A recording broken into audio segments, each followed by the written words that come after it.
مقام في الذرى صعب المنال، بلوغ رقيه شبه المحال، رافع دون رفعته الثريا، ودون بهائه بدر الكمال.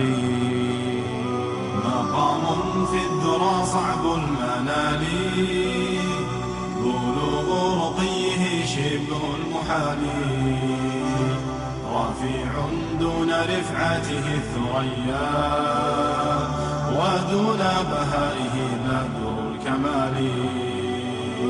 له آل النبي الغر نالوا، فآل المصطفى أكرم بآله، ميامين عمالقة عظام، بدين محمد بالغ المعالي.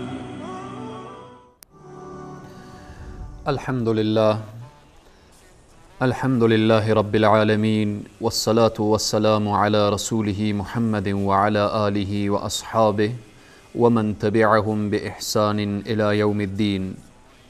قال الله تبارك وتعالى في القرآن العظيم: فأعوذ بالله من الشيطان الرجيم، إن الله يأمركم أن تؤدوا الأمانات إلى أهلها.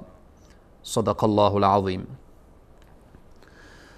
خدمت همه بینندگان عزیز و گرامی و علاقمندان برنامه الگوهای هدایت، السلام علیکم و رحمت الله تعالی و برکاته. الله سبحانه و تعالی را سپاس گذاریم که بار دیگر برای من حقیر توفیق گفتن و برای شما عزیزان توفیق شنیدن را عنایت فرمود. سروران عزیز و بزرگوار، بینندگان گرامی، در جلسه گذشته پیرامون این که سیدنا عمر رضی الله تعالی عنه چگونه از والیان خود مراقبت داشت و چگونه مراقبت می کرد نمونه های مختصرا اشاره شد.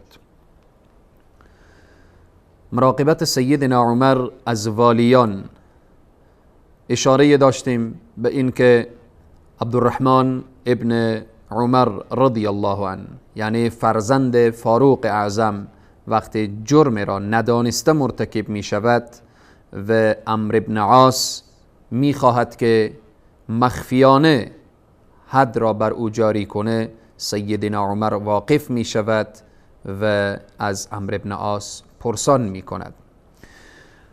همچنین جریان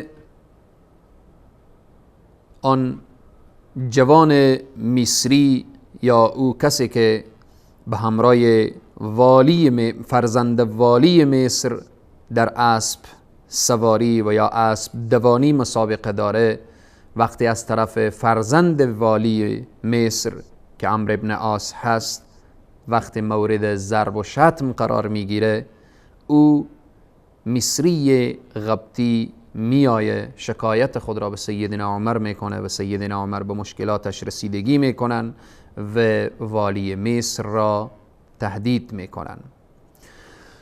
و همچنین مسئله ابو موسی اشعری که مرد را 20 تازیانه یا 20 شلاق میزند و او میآید سیدنا عمر شکایت میکنه و سیدنا عمر ابو موسی اشعری را او را طلب میکنه و شلاق را میدهد که بزن بر جان ابو موسی اشعری و او لحظه ای که میبیند که این همه جواب و یا به سوال او و به مشکلات او رسیدگی شده، ابو موسی اشعری را عفو میکند.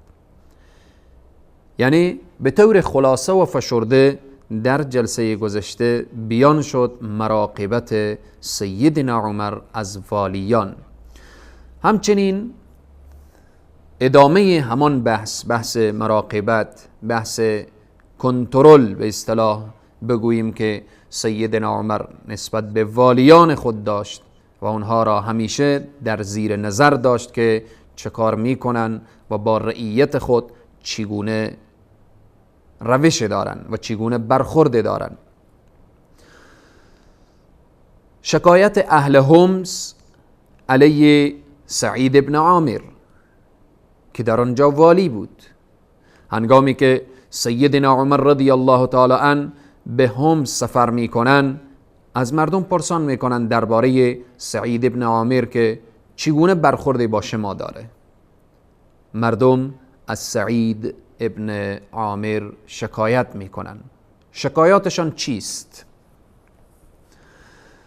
اولین شکایتی که دارن اینه که میگوین این والی ما هر روز صبح دیرتر سر کار می آید، 1 ساعت با تأخیر می آید. سیدنا عمر میگوید که این مشکل بزرگ است. چگونه یک روز در هر روز 1 ساعت دیرتر و با تأخیر سر کار میاد؟ میگه دیگه چی؟ دیگه چی شکایت از این دارید؟ میگوین شبها به ما پاسخ نمیدهد. سیدنا عمر تعجب میکند و اعتمادی که سیدنا عمر بر سعید ابن عامر داره تعجب میکنه که تأخیر سر کار آمدن، شبها را جواب ندادن، و میپرسد که دیگر چی شکایت دارید از دست این والی؟ میگوین گاهی بیهوش میشود. ما علت بیهوشی از این را ندانستیم و نمیدانیم. سیدنا عمر تعجب میکند. این بیهوش شدن و ساعتها و بالاخره بر رعیت خود نرسیدن، و میپرسد دیگر چی شکایت دارید؟ میگوین در هر ماه 1 روز سر کار نمی آید. ببینید رعیت یا اهل حمص از سعید ابن عامر به سیدنا عمر رضی الله تعالی عنه شکایت میکنن. شکایاتشان اینه که هر روز صبح دیرتر سر کار می آید، شبها پاسخ نمی دهد، گاهی بیهوش می شود و در هر ماه 1 روز سر کار نمی آید. سیدنا عمر رضی الله تعالی عنه صدا میکنن که سعید بیا جواب بده که چرا چنین قضایای پیش می آیه؟ چرا در هر ماه 1 روز سر کار نمی آیید؟ چرا هر روز صبح دیرتر می آیید؟ چرا و بالاخره بیهوش می شوید؟ علت بیهوشی چیست؟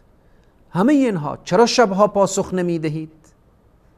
سعید ابن عامر می آید جواب می دهد از این شکایاتی که اهل حمص به سیدنا عمر داشتن. حالا شاید در ذهن تو بیننده عزیز و گرامی سوالهای گوناگونی خلق بشه. چرا هر روز دیر میکرد؟ چرا شبها جواب نمیداد؟ چرا ماهی 1 روز سر کار نمی آمد؟ همه اینها چرا بیهوش میشد؟ خیلی مهمه. چگونه عذر داشت؟ سعید ابن عامر الان به سیدنا عمر چی جوابی میدهد؟ اینجا سعید ابن عامر میگوید که یا امیر المؤمنین، والله قسم نمیخواستم که این موضوعاتی که پیش من هست اینها افشا شود، ولی مجبورم که من بیان کنم تا اینکه او چیزی که در ذهن شما و ذهن رعیت من هست پاک بشه. سعید ابن عامر پیش می آید و یکایک را جواب می دهد. سعید ابن عامر می گوید یا امیر المؤمنین، هر روز از خانه دیرتر بیرون می شوم.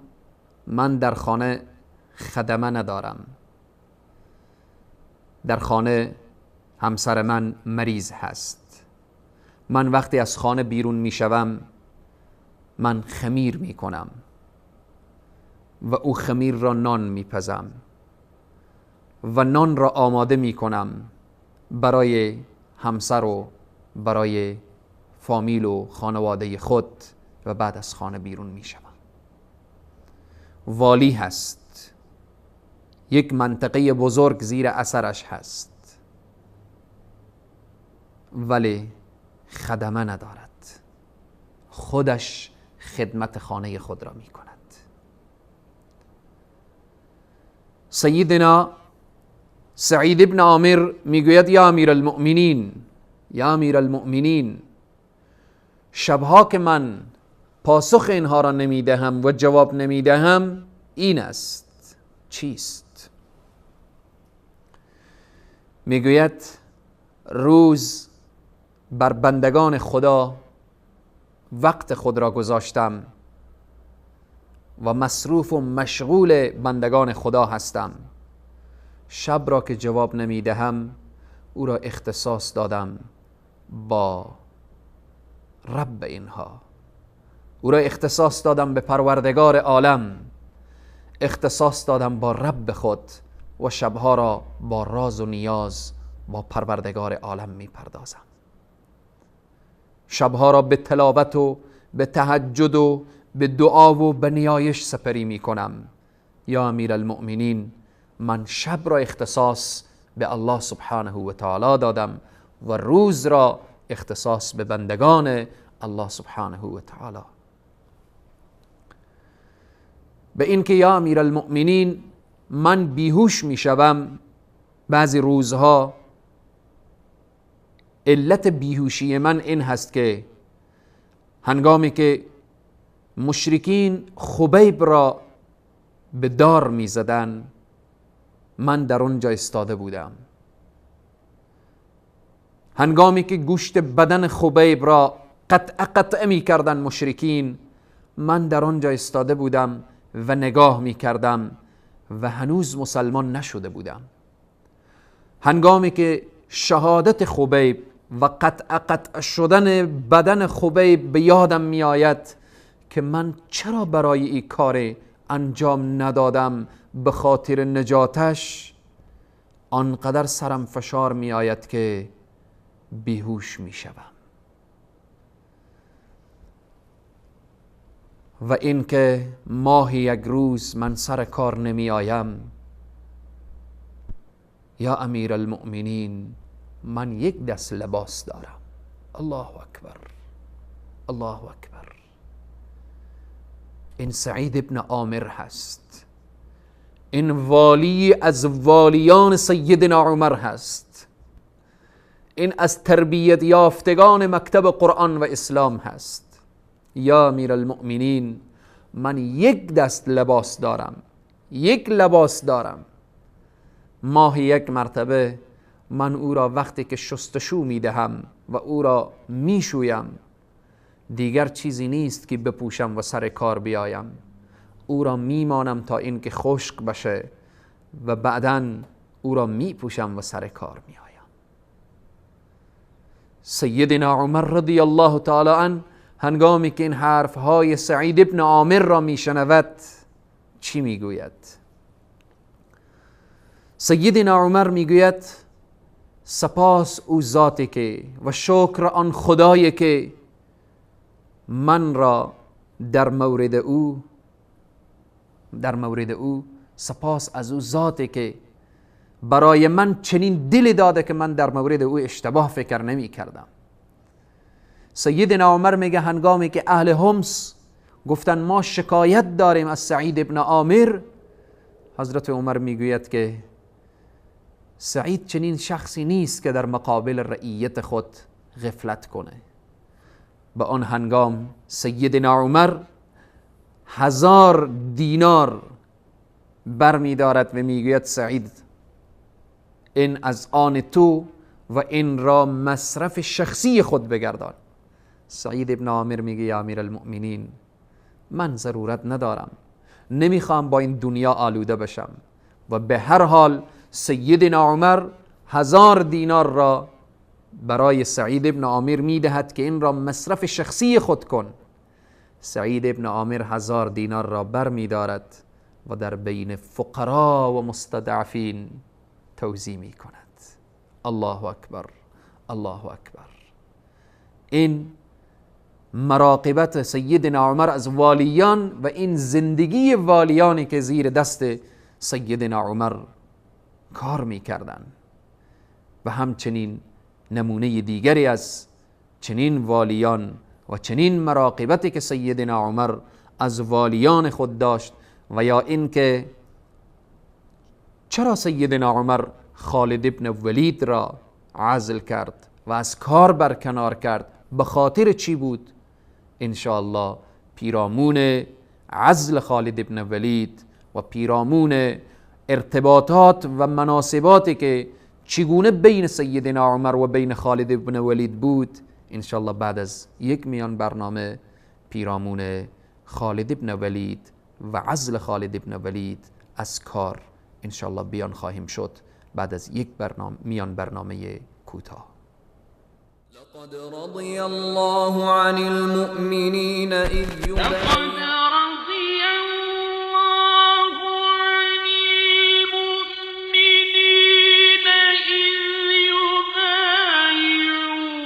لقد رضي الله عن المؤمنين إذ يبايعونك تحت الشجرة فعلم ما في قلوبهم فأنزل السكينة عليهم وأثابهم فتحا قريبا. به یقین الله از مؤمنان که در زیر درخت با تو بیعت کردند راضی شده است. او از آنچه در دلهایشان میگذشت آگاه بود، پس آرامش را بر آنان نازل کرد و پیروزی نزدیکی به آنان پاداش داد.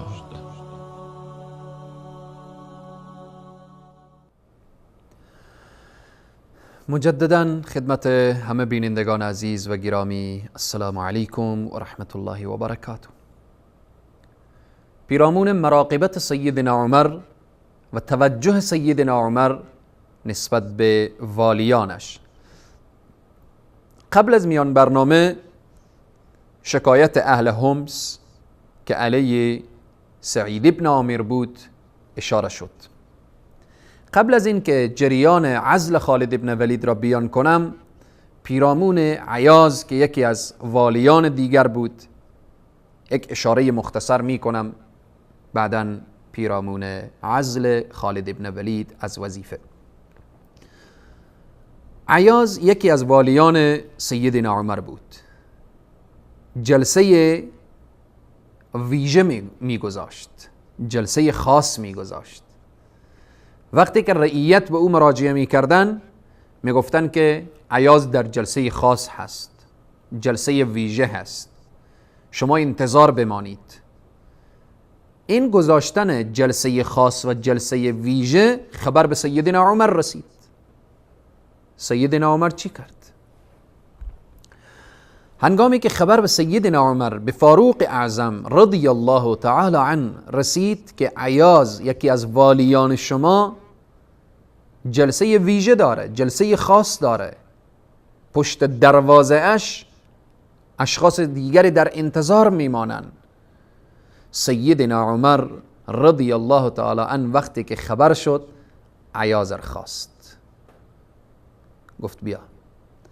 وقتی که عیاض آمد، این والیر وقتی که خواست، چند تا گوسفند پیش روی عیاض قرار داد، گفت از امروز تو چوپان این گوسفندها هستی، گوسفند میچرانی. وقتی انسان به دروازه تو در انتظار بمانه، تو لیاقت و شایستگی ولایت نداری. ببینم که تو نسبت به این حیوانات چگونه برخورد میکنی؟ آیا این لیاقت داری که 4 تا گوسفند را بچرانی؟ عیاض مدت 4 ماه گوسفند میچراند. بعد از 4 ماه سیدنا عمر رضی الله تعالی عنه گفت که حالا برو پر سر وظیفه به عنوان والی. بعد از این که عیاض رفت، دیگه جلسه ویژه و جلسه خاص و بالاخره اینها را کنار گذاشت و در خدمت تمام رعیت خود بود.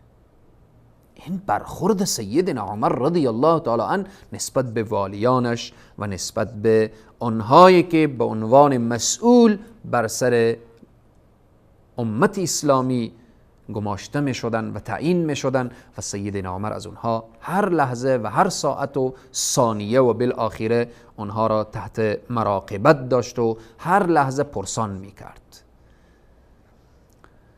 از اینکه خالد ابن ولید در زمان سیدنا عمر عزل شد 2 مرتبه در از چی حکمت بود و به خاطر چی بود و امروز دشمنان اسلام از این دریچه داخل میشن و بین اصحاب جلیل القدر رسول معظم اسلام میخوان شگاف وارد کنن که هرگیز نمیتوانن. میخوان بگوین که بین سیدنا عمر و سیدنا خالد بین اینها مشکلاتی بوده که اینها تا اخیر داشتن که هرگیز چنین نبوده.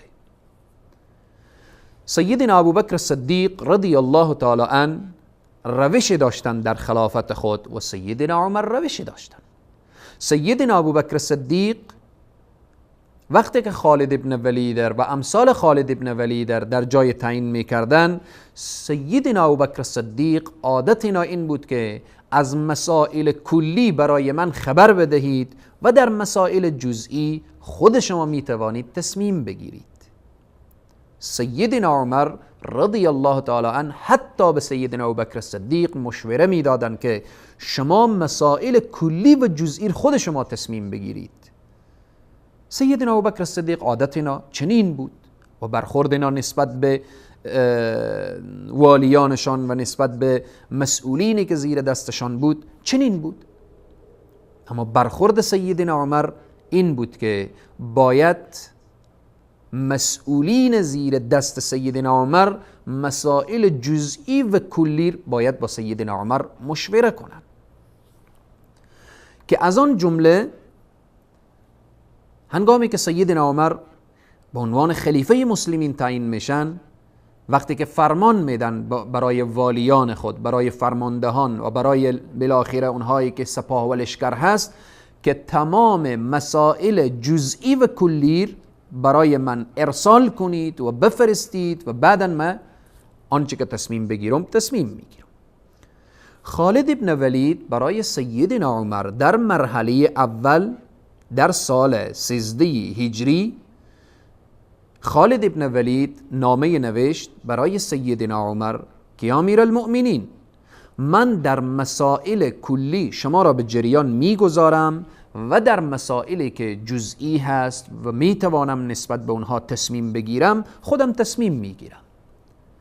اگر چنین میخواهید من به عنوان فرمانده لشکر هستم و اگر نمیخواهید من به عنوان یک فرد از افراد لشکر قرار میگیرم. سیدنا عمر رضی الله تعالی نوشت که یا کل مسائل جزئی و کلی برای من برسان یا اینکه تو هم جزء افراد و فردی از افراد لشکر هستی.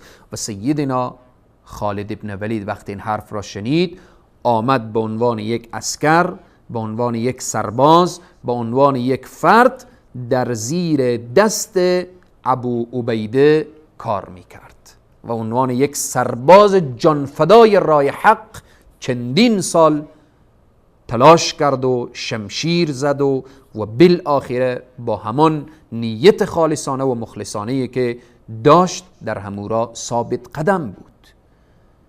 یعنی اگر خدای نخواسته بین سیدنا عمر و بین سیدنا خالد ابن ولید کوچکترین و جزئی ترین حرفی می بود، خالد ابن ولید لشکر رها نمی کرد یا خالد ابن ولید از لشکر جدا می شد. خالد ابن ولید 10 نفر 100 نفر دنبال خود می انداخت و در مقابل سیدنا عمر استادگی می کرد.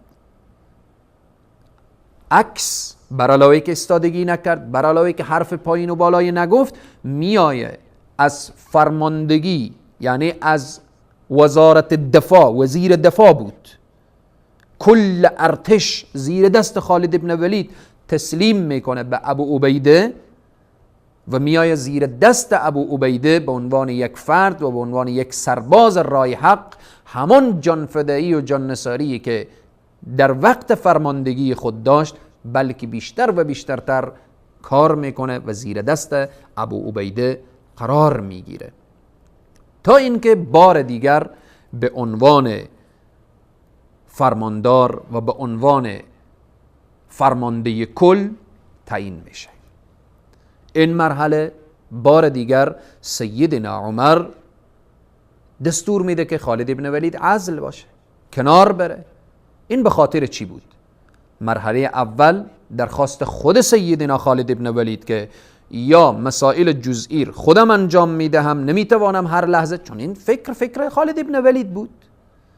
چنین نبود که بالاخره او نعوذ بالله یا خدای نخواسته گستاخی داشته باشه و بی‌ادبی باشه، نظر شخصیش بود. سیدنا عمر گفت که با این شرایط من قبول ندارم. خالد ابن ولید گفت قبول نداری، من به عنوان یک فردی از افراد کار میکنم. مرحله دوم خالد ابن ولید که به عنوان فرمانده کل قرار گرفت، اینجا وقتی که در هر شهر و در هر منطقه و در هر لشکرکشی که خالد ابن ولید شرکت داشت، پیروزی از آن مسلمان ها بود. اینجا در بین صحابه، بین تابعین، بین خلاصه لشکر، در بین لشکر که خالد ابن ولید بود، لشکر مسلمان ها، این زمزمه پیدا شد و این حرف پیدا شد که در هر جایی که خالد ابن ولید بره، پیروزی از آن مسلمان هاست. سیدنا عمر متوجه شد که توجه لشکر از پیروزی و عدم پیروزی خالد ابن ولید هست. اگر خالد در لشکر باشه پیروزیه، اگر نباشه عدم پیروزیه، شکسته. خالد ابن ولید وقتی که در هر سپاه و لشکر می رفت، شمشیر خدا بود، سیف الله هست، صفوف کفار را به هم می ریختاند. سیدنا عمر متوجه شد که از لحاظ عقیدتی توکل این لشکر آهسته آهسته نشه که از طرف خدا برگرده به طرف بنده خدا که خالد ابن ولید هست بشه. بار دیگر به این واسطه که سیدنا عمر ثابت کنه که نخیر، پیروزی و شکست از جانب الله سبحانه و تعالی هست. رسول اکرم صلی الله علیه و سلم در بعضی غزوات پیروز می شدن و در بعضی غزوات خود اینا شرکت داشتن ظاهرا می دیدیم شکست می خورن.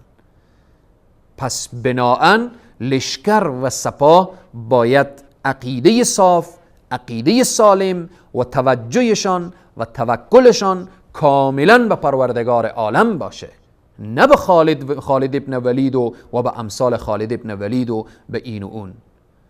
الله سبحانه و تعالی وعده داده که ان تنصر الله ینصرکم، شما دین الله را نصرت بدهید الله شما را نصرت میدهد. به این مرحله دوم خالد ابن ولید را سیدنا عمر عزل میکنه و او از فرماندگی او را انتقال میده به فردی از افراد لشکر. چند نکته در اخیر اشاره میکنم. اول این که هنگامی که خالد ابن ولید از وظیفه برکنار شد و رو به طرف مدینه منوره حرکت کرد، در اینجا مردم و هر کدام میگفتن که ای خالد نرو، لشکر و سپاه را رها نکن، به خاطر این که وقتی تو بروید فتنه به وجود می آیه، لشکر به هم میخوره، سپاه به هم میریزه.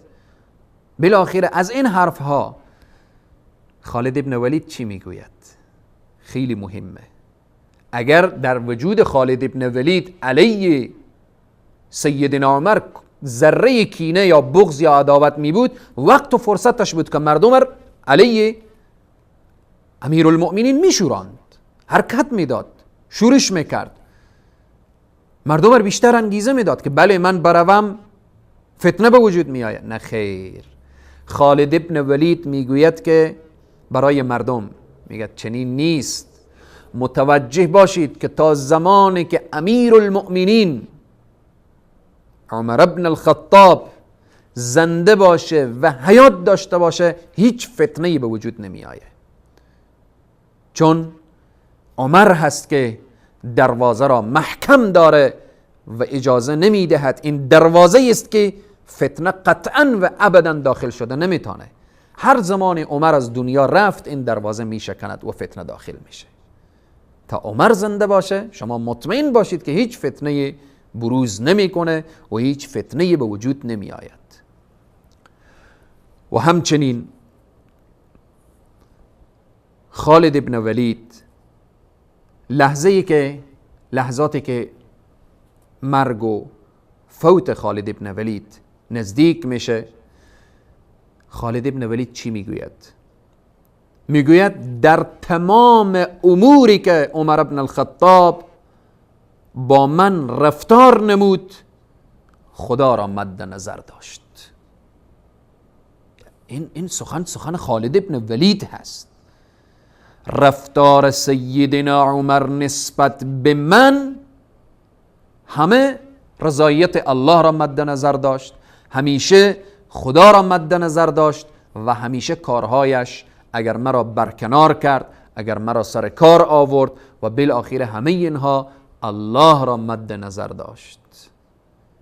و هنگامی که خبر فوت خالد ابن ولید بر سیدنا عمر میرسه، سیدنا عمر اشک میریزاند و سیدنا عمر گریه میکند. گریه سیدنا عمر و سخن خالد ابن ولید همه اینها نشان دهنده که بین اینها مهر و محبت للهی بوده و خدایی بوده. اگر مسئله عزل و مسئله سر کار آمدن و همه اینها مسائل است که به خاطر الله و به خاطر الله سبحانه و تعالی صورت می گرفته. سیدنا عمر هم یکی از شاگردان مکتب اسلام و قرآن هست، از اصحاب رسول الله است. خالد ابن ولید هم از اصحاب رسول اکرم صلی الله علیه و سلم هست. خالد ابن ولید سیف الله هست، شمشیر خداست، شمشیر برهنه هست. لحظه فوت خالد ابن ولید گریه می کند که تمام بدن من جای نیزه و شمشیر دشمن هست، ولی من چرا در این بستر از دنیا می روم؟ حکمتش را می دانید که خالد ابن ولید چرا به دست یکی از دشمنان اسلام شهید نشد؟ چون او را رسول الله سیف الله گفته بودند، شمشیر خدا بود.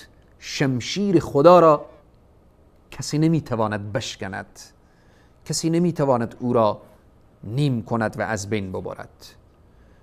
الله سبحانه و تعالی به تعبیر حدیث رسول اکرم صلی الله علیه وسلم کسی که در نیت شهادت را داشته باشه ولو که در فراش و در بالین خود هم بمیرد فقط مات شهیدا، او شهید هست. سیدنا خالد ابن ولید همیشه درخواست شهادت را داشت و همیشه آرزوی شهادت را داشت و در بستر هم که از دنیا رفته باشه فقط مات شهیدا هست. پس به کوری چشم دشمنان اصحاب رسول اکرم صلی الله علیه و سلم این حرف آخر، این که عمر هم صحابه و خالد هم صحابه، الله در شأن هر دو و تمام صحابه گفته رضی الله عنهم و رضوا عنه. الله از فوق آسمان ها میگه من از عمر راضیم و عمر از من راضی هست. الله از فوق آسمان ها میگه من از خالد راضیم و خالد از من راضی هست. این رضی الله عنهم و رضوا عنه در شأن اصحاب جلیل القدر رسول معظم اسلام صلی الله علیه و سلم می باشد.